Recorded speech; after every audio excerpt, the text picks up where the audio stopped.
দেশে ফিরে প্রতিশোধের বার্তা শেখ হাসিনার ফেসবুকে ভার্চুয়াল বার্তায় হুঙ্কার মুজিব কন্যা, আমি দেশে ফিরবো, সব শহীদদের প্রতিশোধ নেব, ইউনূসকে মানবাধিকার লঙ্ঘনের দায় নিতে হবে, ইউনূসেরও বিচার হবে, ভার্চুয়াল বার্তা শেখ হাসিনার। কিন্তু আমি দেশে ফিরে এসে আইন করে তাদের বিচার করছি, ইনশাআল্লাহ এই হত্যারও বিচার আমি করব। আমি তোমাদের সংবিধানের মূল কথা সুযোগের সমতা। 26 মার্চ দেশে ফিরতে চায় আওয়ামী লীগ নেতারা। 2024 সালের 5 আগস্ট প্রধানমন্ত্রী শেখ হাসিনার সরকার পতনের পর হাসিনা ভারতে পালিয়ে যায়। তারপর থেকে আওয়ামী লীগের অধিকাংশ নেতাই আত্মগোপনে, কেউ কারাগারে, কেউ দেশের বাইরে। বলা দিলাম বাংলাদেশে 26 মার্চে দেশে আসতেছে ভারতের আপনার রাফাইল একটা জেটের সমস্ত বাহিনীর নিরাপত্তার মাধ্যমে বাংলাদেশের সাবেক নয়, তিনি প্রধানমন্ত্রী হয়ে বাংলাদেশে ফিরতেছেন। ব্রেকিং নিউজ, আওয়ামী লীগের জন্য অত্যন্ত খুশির একটি সংবাদ। এবার 26 মার্চ দেশে ফিরছেন প্রধানমন্ত্রী শেখ হাসিনা। আন্তর্জাতিক গণমাধ্যম ঠিক এমনটি নিশ্চিত করেছে। একটি লাইভ কনফারেন্সে প্রধানমন্ত্রী শেখ হাসিনা স্পষ্টভাবে জানিয়ে দিয়েছেন যে বহু বছর পরেও আমি যেভাবে যুদ্ধ অপরাধীদেরকে খুঁজে খুঁজে তাদেরকে শাস্তি দিয়েছি, বিচার করেছি, ঠিক তদ্রূপ সমন্বয়ক এবং ডক্টর ইউনূস যেখানেই থাকুক না কেন তাদেরকে দৃষ্টান্তমূলক শাস্তি দেওয়া হবে গণহত্যার দায়ে। প্রিয় দর্শক, আজকের এই ভিডিওটি খুবই ইম্পর্টেন্ট, আর বেশি কথা বলবো না, ভিডিওতে একটি লাইক দিয়ে এক এক করে সুপ্রিয় দর্শক মন্ডলী, আসসালামু আলাইকুম রহমতুল্লাহ। আশা করি সবাই ভালো এবং সুস্থ আছেন। স্বাগতম জানাচ্ছি আমাদের আরেকটি নতুন ভিডিওতে। সুপ্রিয় দর্শক মন্ডলী, ভিডিওর থান ব্যাটাটেল ও ভিডিওর কিছু অংশ বিশেষ দেখে আপনারা ইতিমধ্যে বুঝতে পারছেন যে আজকের ভিডিওটি কতটা গুরুত্বপূর্ণ। সুপ্রিয় দর্শক মন্ডলী, সেই অংশ বিশেষগুলোর বিস্তারিত আলোচনা দেখলে আপনারা আরও বেশি রীতিমতো অবাক হতে বাধ্য হবেন। সুপ্রিয় দর্শক মন্ডলী, আসুন আমরা কথা না বাড়িয়ে সেই সম্পূর্ণ বিস্তারিত আলোচনাটা দেখে আসি। তার আগে আপনাদের প্রতি ছোট্ট একটা রিকোয়েস্ট, যারা আমার চ্যানেলের নতুন চ্যানেল সংবিধানের মূল কথা সুযোগের সমতা। 26 মার্চ দেশে ফিরতে চায় আওয়ামী লীগ নেতারা। 2024 সালের 5 আগস্ট প্রধানমন্ত্রী শেখ হাসিনার সরকার পতনের পর হাসিনা ভারতে পালিয়ে যায়। তারপর থেকে আওয়ামী লীগের অধিকাংশ নেতাই আত্মগোপনে, কেউ কারাগারে, কেউ দেশের বাইরে। বলা যায় আওয়ামী লীগ এখন এক বিচ্ছিন্ন রাজনৈতিক ফ্রন্টে পরিণত হয়েছে। আত্মগোপনে থাকা আওয়ামী লীগের বেশ কয়েকজন নেতার সঙ্গে কথা বলে একটি প্রতিবেদন প্রকাশ করেছে ইন্ডিয়ান এক্সপ্রেস। এতে আকম মোজাম্মেল হক, আফম বাহাউদ্দিন নাসিম, পঙ্কজ দেবনাথ, সাইফুজ্জামান শিখর, আসাদুজ্জামান খান কামাল ও মাহবুবুল আলম হানিফের বক্তব্য তুলে ধরা হয়। গোপনে আশ্রয় নিয়ে হাসিনার সঙ্গে যোগাযোগ রাখছে আওয়ামী লীগের শীর্ষ নেতারা। আইনের শাসন ফেরার অপেক্ষায় শিরোনামে ওই প্রতিবেদনে আওয়ামী লীগের এক মন্ত্রী বলেন, তার বিরুদ্ধে 37টি হত্যা মামলা এবং আনুমানিক 100টি মামলা দায়ের করা হয়েছে। প্রতিদিন তার ঠিকানায় আইনি নোটিশ পাঠানো হচ্ছে। এই কঠিন পরিস্থিতিতেও নেতাকর্মীদের মধ্যে দেশে ফিরে জনগণের জন্য কাজ করার আশা রয়ে গেছে। আওয়ামী লীগের নেতারা জানিয়েছেন তাদের সম্পত্তি ও ব্যাংক অ্যাকাউন্ট জব্দ করা হয়েছে। দলটির 1/3 নেতা কারাগারে, 1/3 দেশের বাইরে, আর বাকি অংশ বাংলাদেশে আত্মগোপনে রয়েছে। প্রতিবেদনে আকম মোজাম্মেল হক বলেন, সিনিয়র নেতারা মনে করেন আমাদের সবার 26 মার্চ স্বাধীনতা দিবসে বাংলাদেশে ফিরে যাওয়া উচিত। স্নিগ্ধা আখি, দৈনিক নতুন সময়, ঢাকা।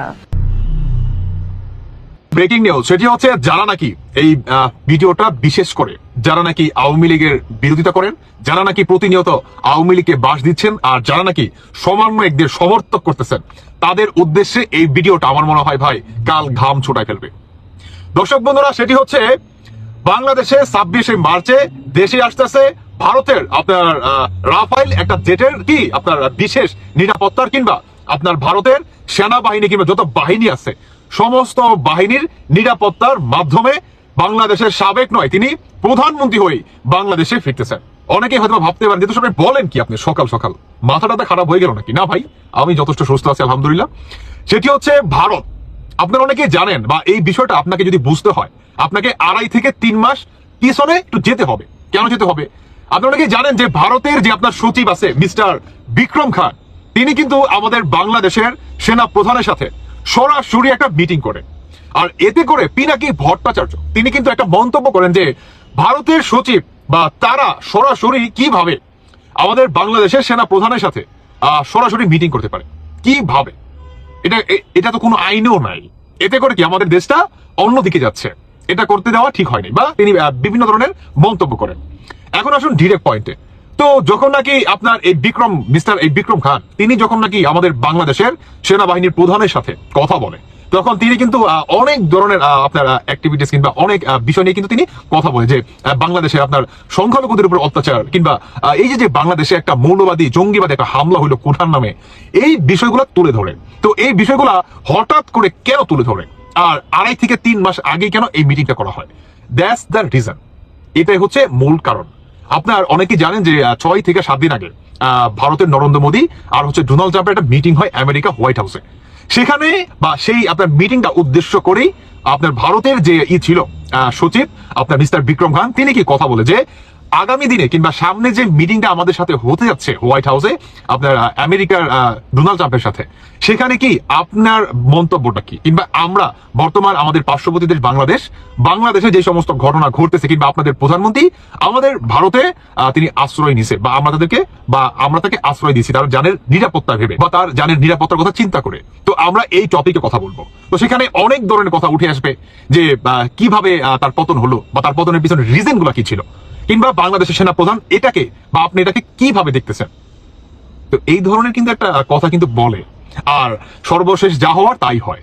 সেটি হচ্ছে আপনার ভারতের নরেন্দ্র মোদী এই মিটিং এর আগে তিনি কিন্তু একটা কথা বলছে যে আমাদের পার্শ্ববর্তী দেশ বাংলাদেশ বন্ধুত্ব দেশ, তো আমরা চাই বাংলাদেশটা ভালো থাক, কিন্তু বাংলাদেশ যে বর্তমান যা কিছু ঘটতেছে কিংবা বাংলাদেশের যে সাবেক প্রধানমন্ত্রী নয় তিনি কিন্তু একটু ইঙ্গিত দিয়ে কথা বলে যে তিনি বর্তমান প্রধানমন্ত্রী হয়তোবা, হ্যাঁ। তো এই প্রসঙ্গে আমরা কথা বলবো।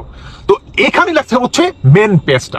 তো মেন পেজটা আসলে কিভাবে লাগছে, আপনার ভারতের নরেন্দ্র মোদী আর ডোনাল্ড ট্রাম্পকে বিষয়টা এভাবে এক্সপ্লেন করে যে বাংলাদেশে একটা মৌলবাদী জঙ্গি হামলা হয়। তিনি কিন্তু একটা বারের জন্য বলে নাই বা তারা কিন্তু এটা কিন্তু স্বীকার করে নাই যে বাংলাদেশে একটা কি স্টুডেন্টরা কুঠার নামে আন্দোলন করে। তো কেন ইবা বলবে আমাদের বাংলাদেশে কি স্টুডেন্ট আন্দোলন করছে? না, করছে কারা? শিবিররা। সার্জিস খানের কথা বলছিল যে সত্য কখনো লুকায় থাকে না। এই আন্দোলনের পিছনে he is the mastermind of the শিবির, তিনি কিন্তু এইভাবে বলছে। অতএব ভারত কি এই কথাই দেশে ফিরে প্রতিশোধের বার্তা শেখ হাসিনার ফেসবুকে ভার্চুয়াল বার্তায় হুঙ্কার মুজিব কন্যার। শেখ হাসিনাকে ক্ষমতাচ্যুত করার জন্য আন্দোলনে কোনো সাধারণ ছাত্র জনতা ছিল না। আন্দোলনে পুলিশ, সেনা, বিজেপি গুলি চালায়নি। আমি দেশে ফিরবো, সব শহীদদের প্রতিশোধ নেব। ইউনুসকে মানবাধিকার লঙ্ঘনের দায় নিতে হবে, ইউনুসেরও বিচার হবে। ভার্চুয়াল বার্তা শেখ হাসিনার।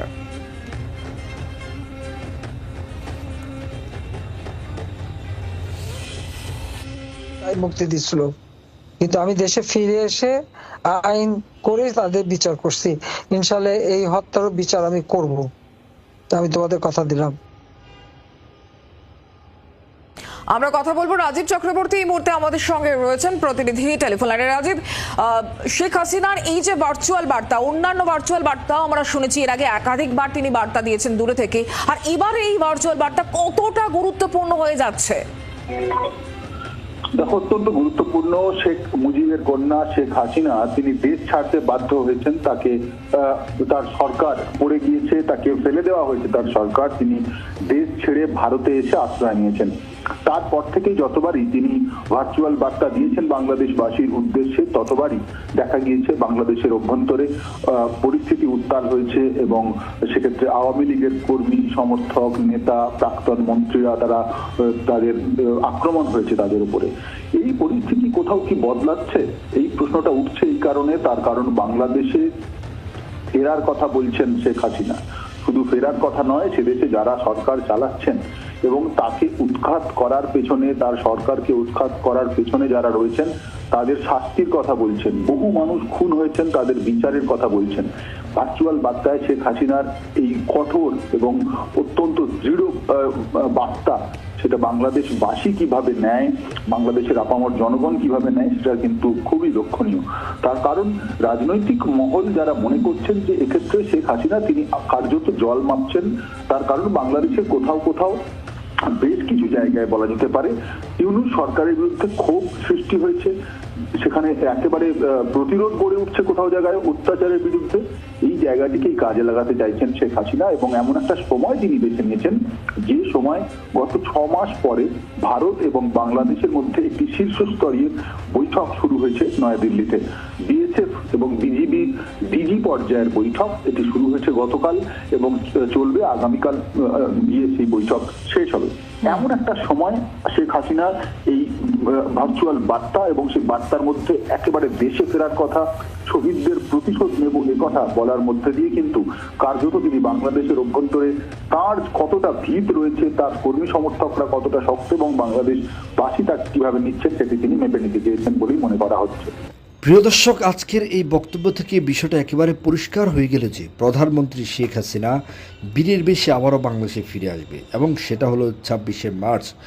আন্তর্জাতিক গণমাধ্যম সেটাই প্রকাশ করেছে। ইতিমধ্যে আপনারা দেখেছেন যে ভারতের মিডিয়া তারা স্পষ্টভাবে জানিয়েছে প্রধানমন্ত্রী শেখ হাসিনা যে কোনো সময় বাংলাদেশে ঢুকে পড়বে এবং তার স্পষ্ট বক্তব্য লাইভ কনফারেন্সে তিনি যেটা জানিয়েছেন যে যুদ্ধ অপরাধী অর্থাৎ রাজাকারদেরকে যেভাবে বাংলাদেশের এবং পৃথিবীর বিভিন্ন প্রান্ত থেকে ধরে এনে শাস্তির সম্মুখীন করা হয়েছে, ঠিক তদ্রূপ সমন্বয়ক নামধারী ডক্টর ইউনূসের ছেলেপেলা যারা আছে পৃথিবীর যেই প্রান্তেই তারা থাকুক না কেন, সেখান থেকে তাদেরকে ধরে গ্রেপ্তার করে দৃষ্টান্তমূলক শাস্তি দেওয়া হবে। যদি তাদের ফাঁসি দেওয়া হয়, ফাঁসি কার্যকর করা হবে। যদি ফাঁসির রায় আসে, সেটা কোনো অবস্থায় বাংলাদেশের সরকার অর্থাৎ প্রধানমন্ত্রী শেখ হাসিনা পিছু উঠবে না, তারা সেই শাস্তির সম্মুখীন হতে বাধ্য হবে।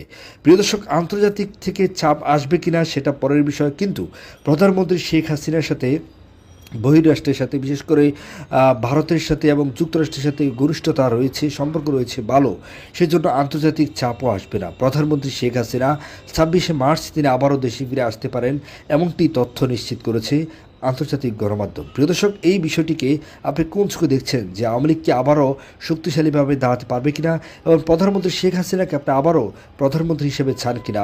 কমেন্টে আপনার গুরুত্বপূর্ণ মতামত একটু জানিয়ে যাবেন। ধন্যবাদ।